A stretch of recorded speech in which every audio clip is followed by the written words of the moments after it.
Hello दोस्तों, धारा GS के सीजीपीएससी प्रीलिम्स टेस्ट सीरीज के गाइडेंस वीडियो में आप सभी का स्वागत है। दोस्तों, ये जो गाइडेंस वीडियो है ये आपके लिए लाई गई है और इसका उद्देश्य है कि आपको सीजीपीएससी प्रीलिम्स के प्रिपरेशन के लिए किस तरीके से तैयारी होनी चाहिए, सिलेबस को कितने दूर तक कवर करना है, इस पे बात कर सके। ये आपको पता होना चाहिए कि कौन से टॉपिक को बहुत अच्छे से आपको प्रिपेयर करना है, कितना समय देना है, किस प्रकार के क्वेश्चन पूछे जाते हैं। ठीक है, इस पे हम बात करने वाले हैं। तो चलिए, सबसे पहले जो टॉपिक है, जो आपका टेस्ट है, वो है प्राचीन भारत का इतिहास यानी एंशिएंट इंडिया। ठीक है, हिस्ट्री ऑफ एंशिएंट इंडिया। इसमें कौन कौन से ऐसे टॉपिक्स हैं जिसको आपको कवर करना होता है। तो सबसे पहला जो चैप्टर होता है वो होता है प्रागैतिहासिक काल, स्टोन एज। ठीक है, इसमें पढ़ना है। साथ ही साथ इसमें आपको इतिहास को जानने के सोर्स, ठीक है, वो भी टॉपिक इसमें इंक्लूड रहता है। दूसरा हड़प्पा यानी आईवीसी, इंडस वैली सिविलाइजेशन है। नेक्स्ट है वैदिक एरा यानी वैदिक पीरियड, वैदिक सभ्यता। फिर नेक्स्ट है रिलीजियस मूवमेंट। इसमें अलग अलग प्रकार के जो संप्रदाय हैं यानी जैन धर्म है, ठीक है, बौद्ध धर्म है। फिर अनेक दर्शन, षड दर्शन, ठीक है, ये आपको पढ़ना है। फिर मगध का उदय ने, इमर्जेंस ऑफ मगधा। फिर आपको शैव धर्म, भागवत धर्म, इसके बारे में पढ़ना है। अगला महाजनपदा, ठीक है, महाजनपद पीरियड, इससे भी प्रश्न पूछे जाते हैं। किस प्रकार के प्रश्न बनते हैं ये हम देखेंगे। पोस्ट मॉडर्न पीरियड, फिर गुप्ता पीरियड, उसके बाद पोस्ट गुप्ता पीरियड। ठीक है, बहुत सारे छोटे छोटे राजवंश हैं, राजपूत काल, इतने आपको टॉपिक क्या है कवर करने होते हैं एंशिएंट हिस्ट्री में। ठीक है, चलिए, यदि हम पहला लें प्रागैतिहासिक काल और इसमें सब टॉपिक देखें तो इसमें से जो प्रश्न पूछे जाते हैं उसके सब टॉपिक्स हैं। पुरातात्विक स्रोतों से प्रश्न पूछे जाते हैं, साहित्यिक स्रोतों से प्रश्न पूछे जाते हैं, और जो पाषाण काल है, स्टोन एज है, उससे क्या किए जाते हैं, प्रश्न पूछे जाते हैं। ठीक है, स्टोन एज में यदि प्रश्न पूछा जा रहा है तो वहां पे बिल्कुल आपसे पूछे जाएंगे कि कौन कौन से ऐसे एविडेंसेस हैं जो प्राप्त हुए हैं। ठीक है, कहां कहां से एविडेंसेस हैं जो प्राप्त हुए हैं स्टोन एज के। ठीक है, तो ये प्रश्न पूछे जाते हैं। प्रश्न के रूप में हम देखें कि कैसा बनता है, तो यहाँ पे आपको मेनली लोकेशंस को याद करना है। क्लियर, मेनली लोकेशंस को याद करना है। कुछ लोकेशंस आपको दे देगा और पूछेगा कि उस एज में, पर्टिकुलर उस एज में जो एग्रीकल्चर है उसके एविडेंसेस कहां से प्राप्त हो रहे हैं, उसके साक्ष्य कहां से प्राप्त हो रहे हैं।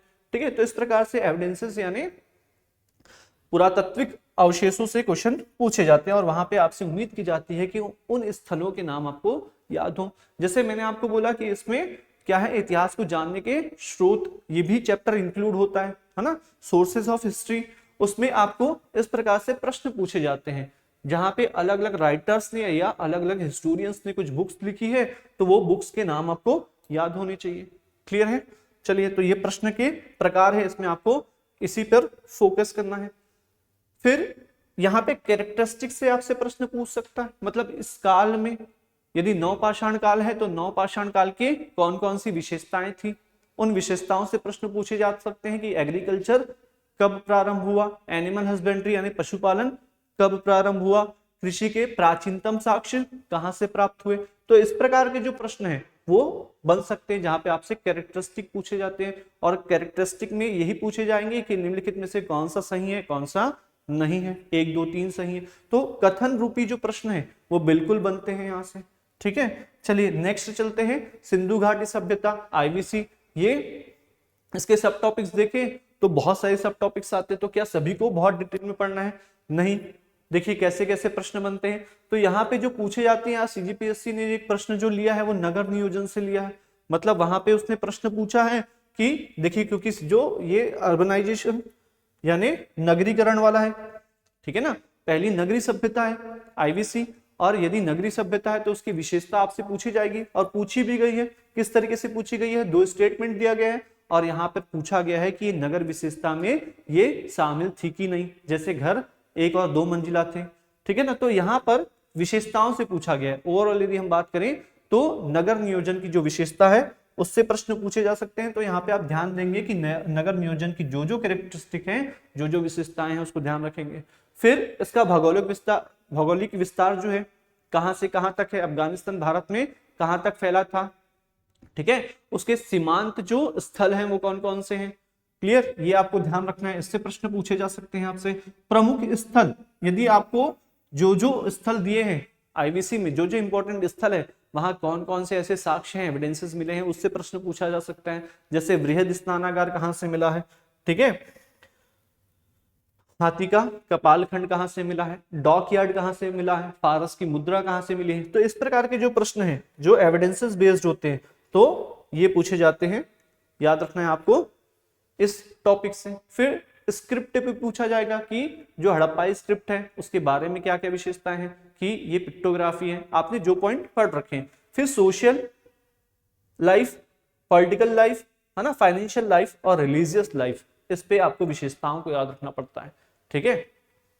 तो इस प्रकार से आप आईबीसी को क्या करते हैं, कवर करते हैं। अब यहाँ पे जो मैंने बताया आपको पॉलिटिकल लाइफ, रिलीजियस लाइफ और फाइनेंशियल लाइफ यदि यहाँ पे पूछा जा रहा है या उसकी इकोनॉमी पे बात हो रही है तो वहां पे हमेशा पूछा जाएगा दो टाइप का प्रश्न। एक कि आपको स्टेटमेंट फॉर्म में पूछा जाएगा, विशेषताओं में दिया जाएगा कि ये पर्टिकुलर इस देवता को मानते थे, इस धर्म को मानते थे, या आपसे फैक्चुअल क्वेश्चन भी पूछा जा सकता है कि इस देवता को नहीं मानते थे, या सिक्का चलता था कि नहीं, या बार्टर सिस्टम था, विनिमय प्रणाली थी, ठीक है। तो इस प्रकार से यदि प्रश्न पूछा जाएगा तो दोनों पूछा जा सकता है, कथन में भी और फैक्चुअल में भी। उसके अकॉर्डिंग आप क्या करेंगे, प्रिपरेशन करेंगे।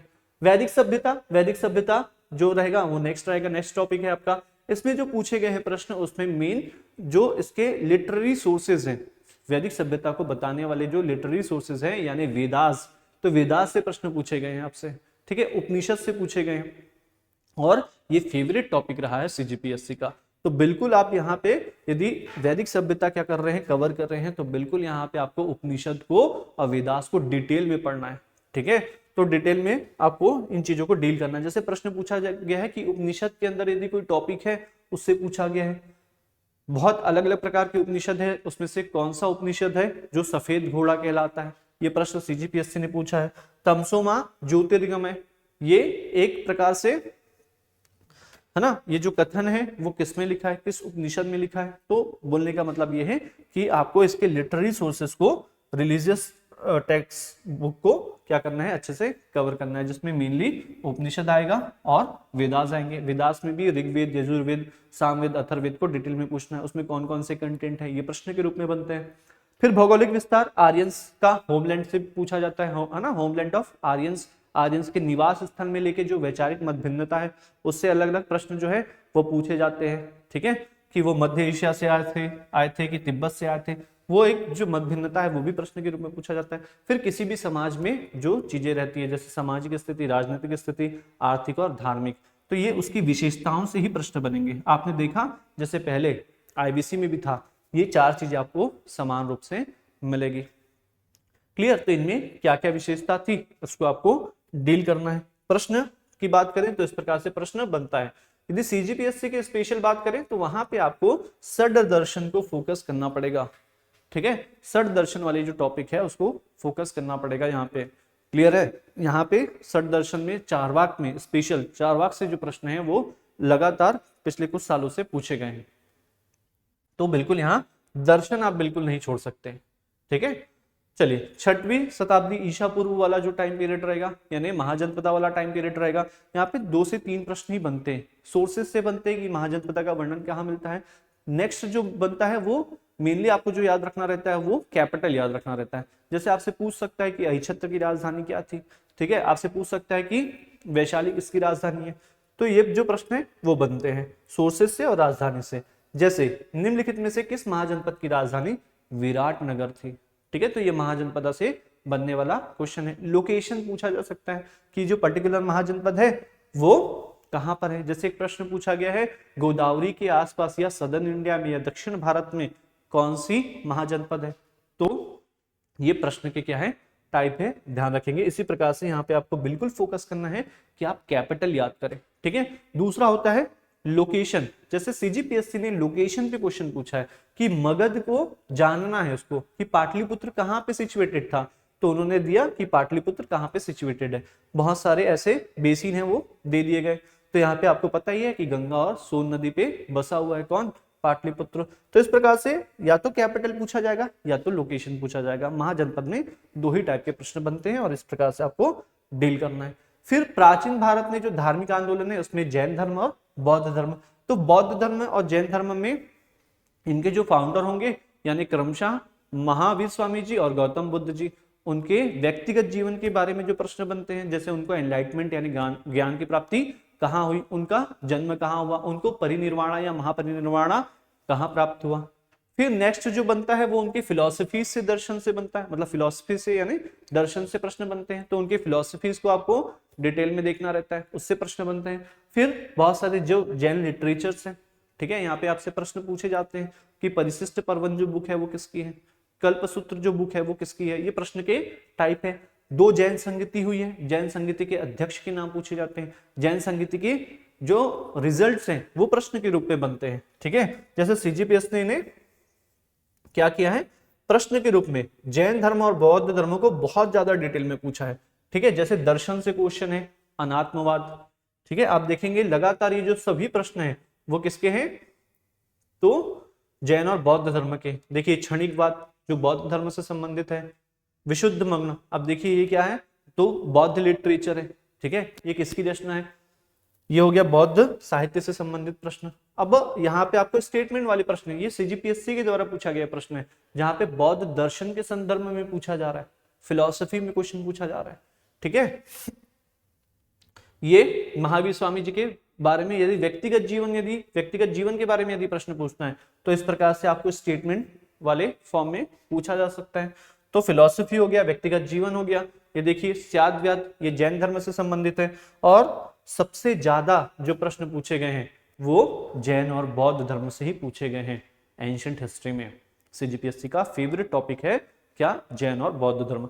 देखिए स्टेटमेंट वाले में जैन दर्शन से इस प्रकार के प्रश्न पूछे गए सभी सीजीपीएससी के, ठीक है। ये जैन काउंसिल से पूछा गया, जैन काउंसिल का यहाँ पे क्या बोला जा रहा है, श्वेतांबर, क्योंकि जो 12 अंग शामिल किए गए थे वो सेकंड जैन काउंसिल में हुए थे, ठीक है, जो वल्लभी में आयोजित किया गया था।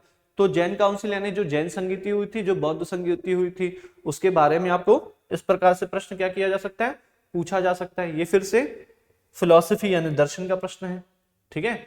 ये अब जो होगा ये षट दर्शन के भी प्रश्न है। षट दर्शन में भी मैंने आपको बोला कि आपको लोकायत दर्शन यानी चार्वाक दर्शन से जो प्रश्न है वो ज्यादा पूछे गए हैं, ठीक है। चलिए, तो फिलॉसफी बिल्कुल आपको नहीं छोड़नी है, फिलॉसफी आपके लिए बहुत ज्यादा इंपॉर्टेंट रहने वाला है। फिर आगे जैन और बौद्ध धर्म में देखिए तो आपसे टेम्पल्स पूछे जा सकते हैं, कौन कौन से ऐसे इंपॉर्टेंट टेम्पल्स हैं, जैसे दिलवाड़ा जैन टेम्पल है ना, वो पूछा जाता है। ये आर्ट एंड कल्चर में मिक्स करके पूछा जाता है। बहुत सारे केव्स हैं जैसे अजंता केव्स, एलोरा केव्स, ये जो प्रश्न है वो भी पूछे जाते हैं, ठीक है। फिर इनमें जो विभाजन हुआ वो भी प्रश्न के रूप में पूछा जाता है, श्वेतांबर और दिगंबर में, और महायान और हीनयाना में। नेक्स्ट मौर्य साम्राज्य। मौर्य साम्राज्य को यदि पढ़ना है तो इसमें भी पहला टॉपिक यही है कि सोर्सेस क्या है, जैसे अशोक के अभिलेख हो गए, बहुत सारे ऐसे लिटरेरी सोर्सेस है, बहुत सारे ऐसे जैसे बुक्स है, जैसे अर्थशास्त्र हो गया, चाणक्य का मेगास्थनीज की बुक हो गई, मुद्रा राक्षस हो गई, अशोक के बहुत सारे इंस्क्रिप्शंस हो गए, अभिलेख हो गए, तो अभिलेख से बिल्कुल प्रश्न पूछे जाते हैं। फिर प्रमुख जो शासक रहेंगे यानी अशोक के बारे में, चंद्रगुप्त मौर्य के बारे में, क्लियर है, बिंदुसार के बारे में, इनसे इंडिविजुअल जो प्रश्न है वो पूछे जाते हैं। जैसे यदि देखें अशोक के अभिलेख के बारे में तो किसमें उसने स्वयं को मगधादी राज बोला है, ठीक है, ये अभिलेख से प्रश्न हो गए। यदि उसके व्यक्तिगत जीवन के बारे में कुछ यदि अपने को पढ़ना है, प्रश्न पूछना है, तो ये प्रश्न का रूप हो सकता है जिसमें अलग अलग जो बातें हैं वो आपसे पूछी जा सकती है कथन के रूप में। जैसे वो क्या अवंती का राज्यपाल था, उसने अपना राज्याभिषेक कब करवाया, ठीक है, ये सब प्रश्न पूछे जा सकते हैं। कलिंग युद्ध कब लड़ा, तो आपको राजा को एक विशेष तौर पे तैयार करना है कि उसके द्वारा क्या क्या कार्य किए गए। फिर अशोक के अभिलेख को, मौर्य एम्पायर में आप पढ़ोगे तो अशोक के अभिलेख को बिल्कुल आप क्या करोगे, डिवाइड करके अच्छे से अध्ययन करोगे कि इसमें किस अभिलेख में क्या लिखा हुआ है। फिर सामाजिक और आर्थिक स्थिति जो हमेशा रहता है, उसमें मैंने बोला कि आप एक क्या करेंगे, विशेषताओं को याद करने का प्रयास करेंगे, तुलनात्मक अध्ययन प्रारंभ करेंगे कि किस पीरियड में महिला की स्थिति कैसी थी, है ना, राजनीतिक स्थिति कैसी थी, धार्मिक स्थिति कैसी है। तो इस प्रकार से यहाँ पे आपको स्त्रियों के संबंध में प्रश्न पूछा गया है, ये पूछा गया प्रश्न है, ठीक है। क्या उनको वेश्यावृत्ति का अधिकार था, क्या उनको पुनर्विवाह का अधिकार था, संपत्ति का अधिकार था। तो इस प्रकार से हर एक छोटे पॉइंट को आपको क्या रखना पड़ेगा, ध्यान रखना पड़ेगा। तो मौर्य साम्राज्य से इस प्रकार से प्रश्न पूछे जाते हैं। मौर्योत्तर काल यानी पोस्ट मॉडर्न पीरियड पे आए तो यहाँ पे दो प्रकार के आपको वंश पढ़ने, एक देशी और एक विदेशी वंश, यानी फॉरेन इन्वेजन स्टार्ट हो चुका था।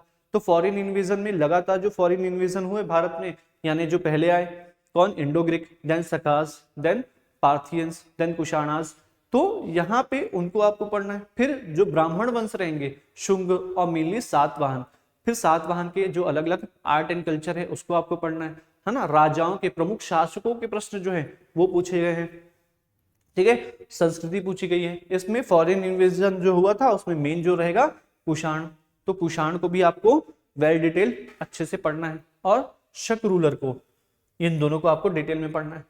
देखिए आपसे क्रम पूछा जाता है कि भारत में होने वाले विदेशी आक्रमणकारियों का क्या बताइए, क्रम बताइए, कौन पहले आया, कौन सबसे अंत में आया, ठीक है। यदि आपसे प्रश्न पूछा जाना है राजा के बारे में तो इस प्रकार से प्रश्न पूछे जा सकते हैं कि पुष्यमित्र ने 2 अश्वमेध यज्ञ कराए, या उसने भरूच के स्तूपा का निर्माण कराया, विच वन इज रॉन्ग, ये प्रश्न आपसे पूछा जा सकता है कि कौन सा असत्य है, कौन सा सत्य है। तो इन चीजों का आपको कवर करना है। फिर गुप्ता पीरियड में भी वही रहेगा, यहाँ पे भी आपको वही अप्रोच फॉलो करना है। कैसा अप्रोच फॉलो करना है कि शासकों को पढ़ना है, फिर सामाजिक, आर्थिक और धार्मिक ये सब स्थितियों को पढ़ना, अर्थव्यवस्था को पढ़ना है। तो शासकों के बारे में जो पूछा जाएगा आपसे, उसमें मेन जो शासक रहेगा विक्रमादित्य, ठीक है ना, चंद्रगुप्त सेकंड। तो चंद्रगुप्त सेकंड को ज्यादा फोर्स करके आपको उसके बारे में ज्यादा डिटेल में पढ़ना है। बाकी रूलर्स के बारे में जो जानकारी है वो आपको कम मिलती है। तो चंद्रगुप्त सेकंड के बारे में यदि प्रश्न बनता है तो बिल्कुल ये प्रश्न आपसे पूछा जा सकता है, ठीक है। उसने कौन सा टाइटल लिया, यहाँ पे टाइटल को भी बिल्कुल ध्यान रखेंगे। चंद्रगुप्त सेकंड का जो टाइम पीरियड था वो गोल्डन पीरियड कहलाया गुप्ता पीरियड में। तो बहुत सारे जो साहित्य है वो बिल्कुल आपको पढ़ना है अच्छे से, कौन सा साहित्य किसका है, हर एक राइटर्स के नाम आपको याद होने चाहिए कि कौन सी बुक किसने लिखी हुई है, ठीक है। तो गुप्ता पीरियड में याद रखेंगे। ये प्रश्न जो है वो सीजीपीएससी ने पूछा है, क्योंकि गुप्ता पीरियड में 9 रत्नों में से एक थे वराहमिहिर, और उनके द्वारा कौन सी बुक लिखी गई है, वराहमिहिर के द्वारा लिखी गई बुक आपसे प्रश्न के रूप में सीजीपीएससी पूछ चुका है, ठीक है। फिर आए गुप्तोत्तर काल में, तो यहाँ पे अलग अलग जो वंश है छोटे छोटे पार्ट्स में बढ़ जाएंगे, ठीक है। जैसे हर्ष हो गए, ठीक है, गुज्जर प्रतिहार हो गए, राष्ट्रकूटास हो गए। इस प्रकार से आपको इन वंश के बारे में, राजवंशों के बारे में पढ़ना है, ठीक है। यहाँ पे मेनली आपको ध्यान रखना है कि इनके जो कैपिटल्स हैं यानी इनकी जो राजधानियां हैं वो पूछी जाती हैं। इनके दरबार में कहीं ना कहीं कोई कोर्ट पोएट है, ठीक है, जो इनकी प्रशंसा करेगा, यानी दरबारी कवि है, वो पूछे जाते हैं। इन दरबारी कवियों के द्वारा या स्वयं राजा के द्वारा कुछ ना कुछ बुक्स लिखी गई है वो पूछे जाएंगे। और इन दोनों के, इन राजवंशों के बीच में कोई ना कोई लड़ाइयां हुई है, और वो लड़ाइयां भी आपसे प्रश्न के रूप में पूछी जाती है, ठीक है। देखिए ये प्रश्न सीजीपीएससी ने मिहिर भोज के बारे में पूछा है कि वो कौन से डायनेस्टी से थे, यानी आपको पता होना चाहिए कि वो गुज्जर प्रतिहार वंश से थे। ये आपसे उम्मीद की जाती है कि कौन उनके समय में कौन अरबी यात्री आया था। तो जो इंपॉर्टेंट फैक्ट हैं वो आपको बिल्कुल इन राजाओं के बारे में याद होना चाहिए, क्योंकि बहुत सारे राजवंश हैं इसलिए बहुत सारे राजा भी हो जाते हैं, इसलिए आपको बहुत इंपॉर्टेंट पॉइंट पे ही फोकस करना चाहिए, ठीक है। तो इस प्रश्न को उन्होंने पूछा है। नेक्स्ट है आपका और लास्ट है संगम काल। तो दक्षिण भारत में 1 AD से प्रारंभ हो जाता है संगम काल। जो 3 संगम आयोजित किए गए थे पल्लव, है ना, पांड्य शासकों के पैट्रोनाइज करने पर यानी संरक्षण देने पर, वो आपसे संगम के प्रश्न पूछे जाते हैं, ठीक है। बहुत सारे ऐसे साहित्य हैं, लिटरेचर हैं, जैसे मणिमेखले हो गया, शिल्पकारिता हो गया, ये प्रश्न के रूप में आपसे पूछे जाते हैं। तो यहाँ पे मेनली आप साहित्यों को ध्यान रखेंगे, ठीक है। और यहाँ पे जो प्रश्न पूछे जाते हैं वो चेल, चोर और पांड्य से प्रश्न पूछे जाते हैं। जैसे मणिमेखले के लेखक कौन है, तो साहित्य से एक प्रश्न यहाँ पे क्या है बनता है, ध्यान रखेंगे संगम काल में। और यदि वो साहित्य यदि आपको दिया गया है तो उसके अंदर का कंटेंट क्या है ये भी आपसे उम्मीद की जाती है कि प्रश्न के रूप में आपसे पूछा जाए, ठीक है। तो एंशिएंट हिस्ट्री में एटलीस्ट आपको ये अप्रोच रखना चाहिए। आई होप आपको ये वीडियो पसंद आई होगी। Thank you so much.